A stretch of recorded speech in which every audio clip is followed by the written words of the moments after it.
The most massive tsunami, perfect storm is bearing down upon us. This perfect storm is mounting a grim reality, increasingly grim reality, and we are facing that reality with the full belief that we can solve our problems with technology, and that's very understandable. Now, this perfect storm that we are facing is the result of our rising population, rising towards 10 billion people, land that is turning to desert, and of course, climate change. Now, there's no question about it at all. We will only solve the problem of replacing fossil fuels with technology. But fossil fuels, carbon, coal, and gas, are by no means the only thing that is causing climate change. Desertification is a fancy word for land that is turning to desert. And this happens only when we create too much bare ground. There's no other cause. And I intend to focus on most of the world's land that is turning to desert. But I have for you a very simple message that offers more hope than you can imagine.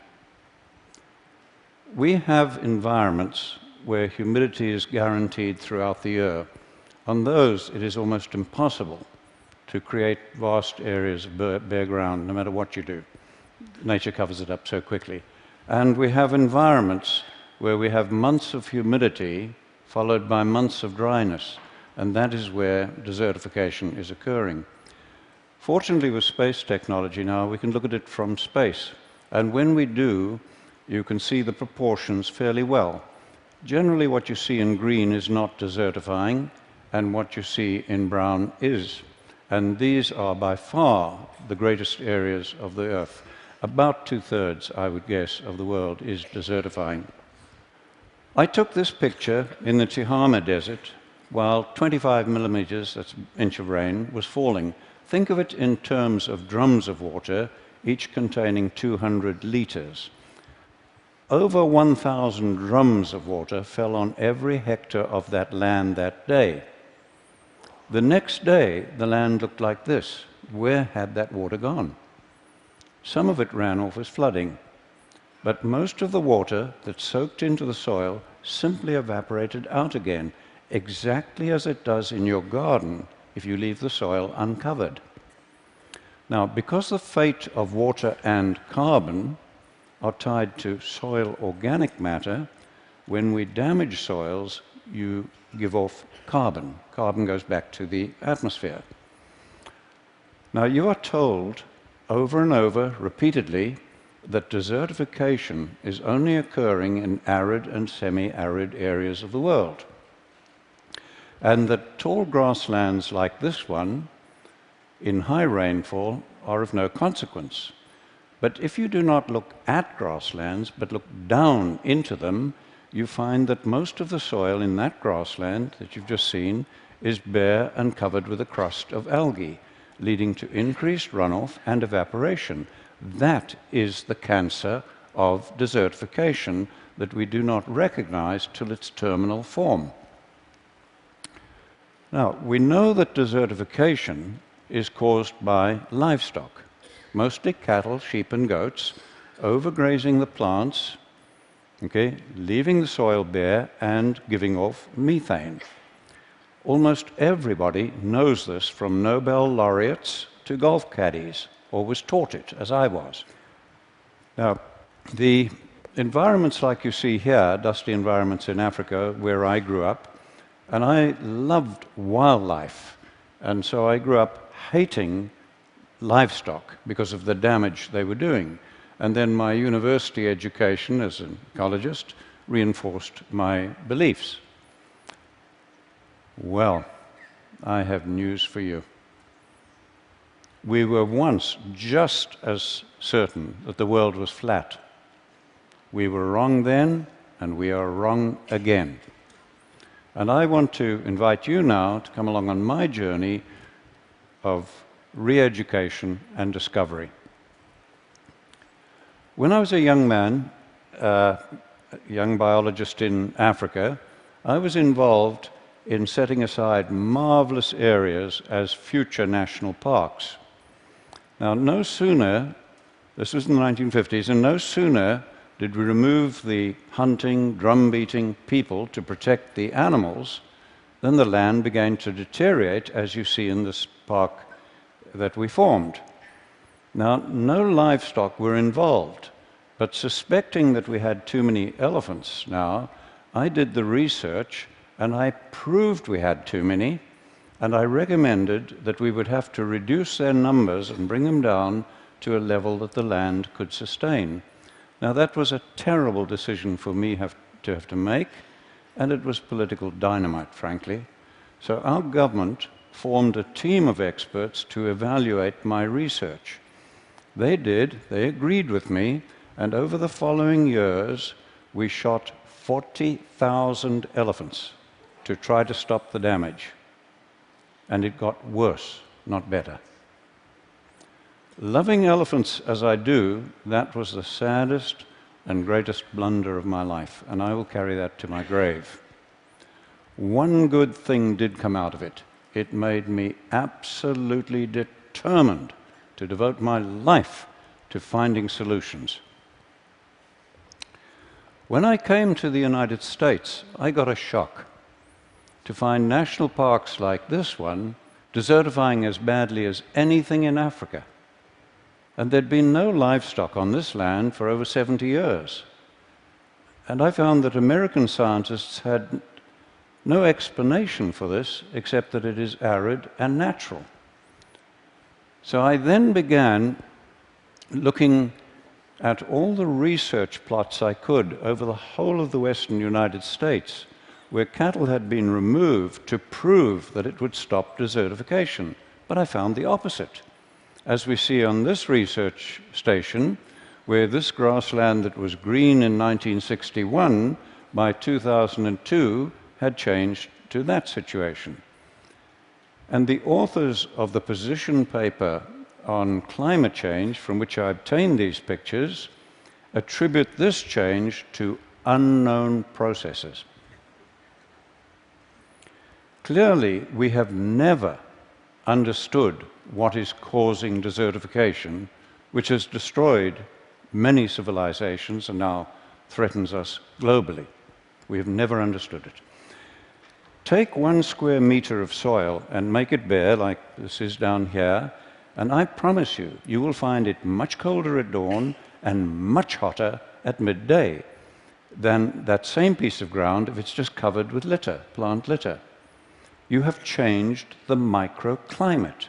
Now, by the time you are doing that and increasing greatly the percentage of bare ground on more than half the world's land, you are changing macroclimate. But we have just simply not understood why was it beginning to happen 10,000 years ago?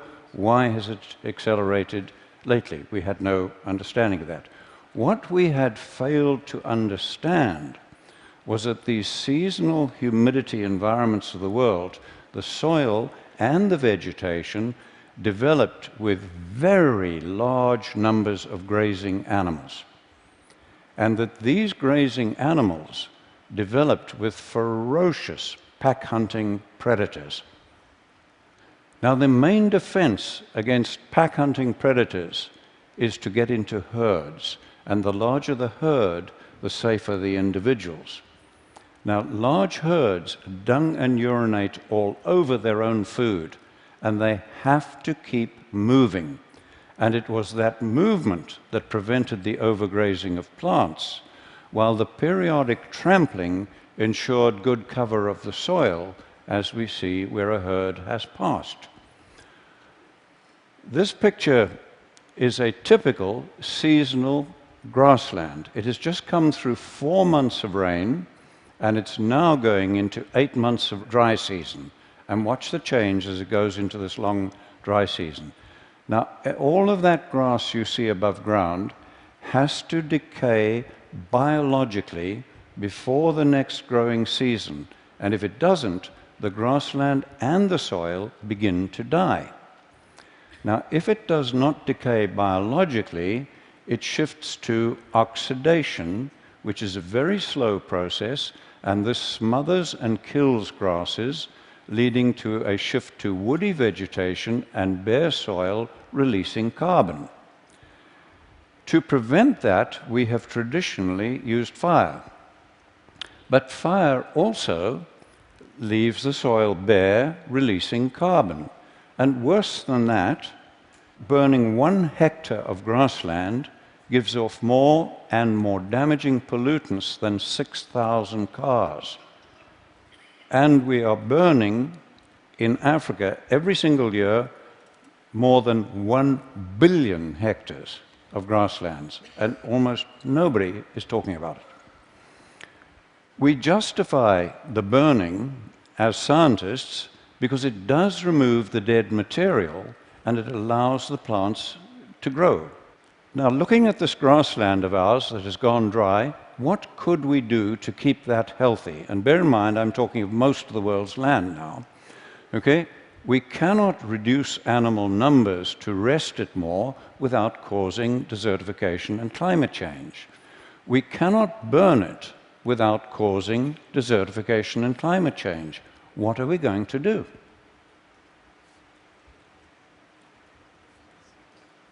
There is only one option. I repeat to you, only one option left to climatologists and scientists, and that is to do the unthinkable and to use livestock, bunched and moving, as a proxy for former herds and predators and mimic nature. There is no other alternative left to mankind. So let's do that. So on this bit of grassland, we'll do it, but just in the foreground. We'll impact it very heavily with cattle to mimic nature, and we've done so, and look at that.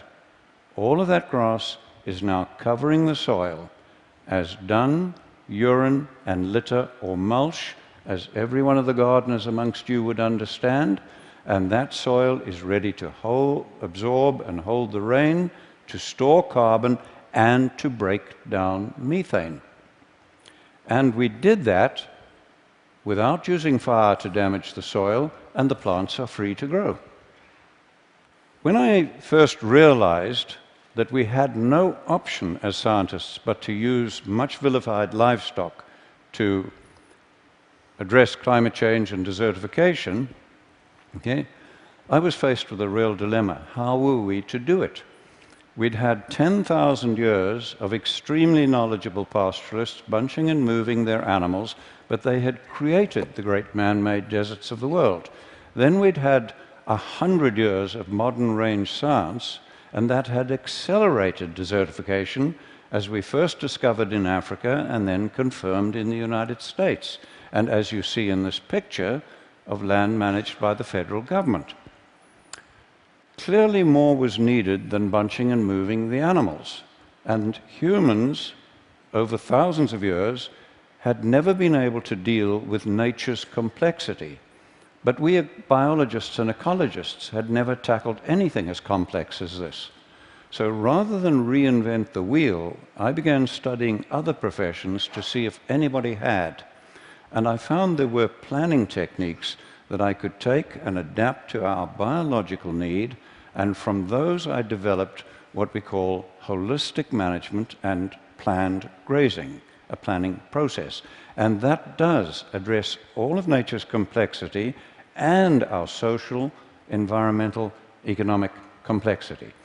Today, we have young women like this one teaching villagers in Africa how to put their animals together into larger herds, plan their grazing to mimic nature, and where we have them hold their animals overnight, we run them in a predator-friendly manner, because we have a lot of lions and so on, and where they do this and hold them overnight to prepare the crop fields, we're getting very great increases in crop yield as well.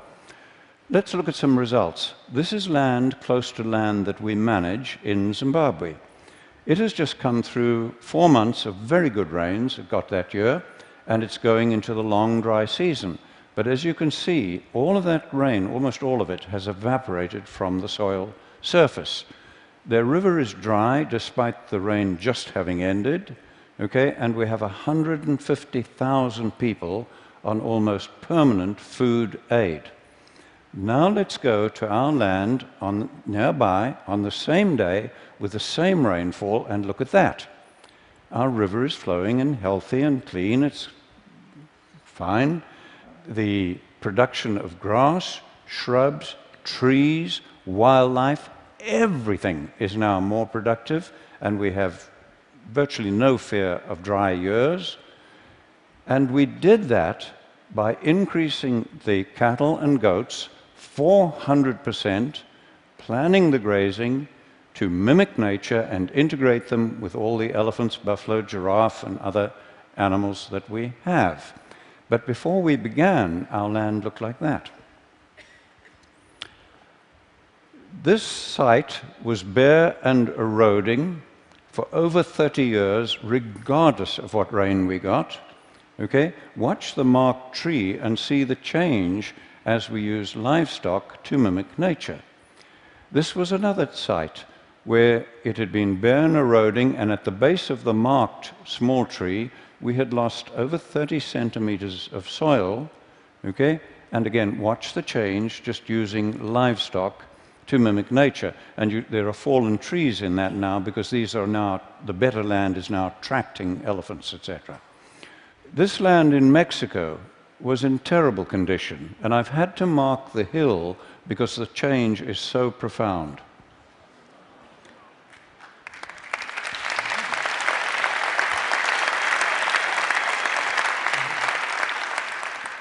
I began helping a family in the Karoo Desert in the 1970s, turn the desert that you see on the right there back to grassland, and thankfully now their grandchildren are on the land with hope for the future. And look at the amazing change in this one, where that gully has completely healed using nothing but livestock mimicking nature, and once more we have the third generation of that family on that land with their flag still flying. The vast grasslands of Patagonia are turning to desert, as you see here. The man in the middle is an Argentinian researcher, and he has documented the steady decline of that land over the years as they kept reducing the sheep numbers. They put 25,000 sheep in one flock, really mimicking nature now, with planned grazing, okay, and they have documented a 50% increase in the production of the land in the first year. We now have in the violent Horn of Africa pastoralists planning their grazing to mimic nature and openly saying it is the only hope they have of saving their families and saving their culture. 95% of that land can only feed people from animals. I remind you that I am talking about most of the world's land here that controls our fate, including the most violent region of the world, where only animals can feed people from about 95% of the land. What we are doing globally is causing climate change as much as, I believe, fossil fuels, and maybe more than fossil fuels. But worse than that, it is causing hunger, poverty, violence, social breakdown, and war. And as I am talking to you, millions of men, women, and children are suffering and dying. And if this continues, we are unlikely to be able to stop the climate changing even after we have eliminated the use of fossil fuels. I believe I've shown you how we can work with nature at very low cost to reverse all this. We are already doing so on about 15 million hectares on 5 continents. And people who understand far more about carbon than I do calculate that for illustrative purposes, if we do what I'm showing you here, we can take enough carbon out of the atmosphere and safely store it in the grassland soils for thousands of years. And if we just do that on about half the world's grasslands that I've shown you, we can take us back to pre-industrial levels while feeding people. I can think of almost nothing that offers more hope for our planet, for your children, and their children, and all of humanity. Thank you.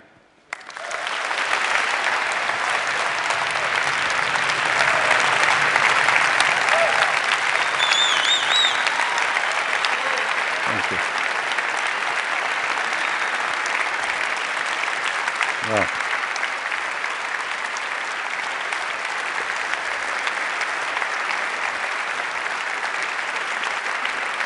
thank you, Chris. Thank you. Thank you. I have, and I'm sure everyone here has, A, 100 questions, B, wants to hug you. I'm just going to ask you one quick question. When you first start this, you bring in a flock of animals, it's desert. What do they eat? How does that part work? How do you start? Well, we've done this for a long time, and the only time we have ever had to provide any feed is doing mine reclamation, where it's 100% bare.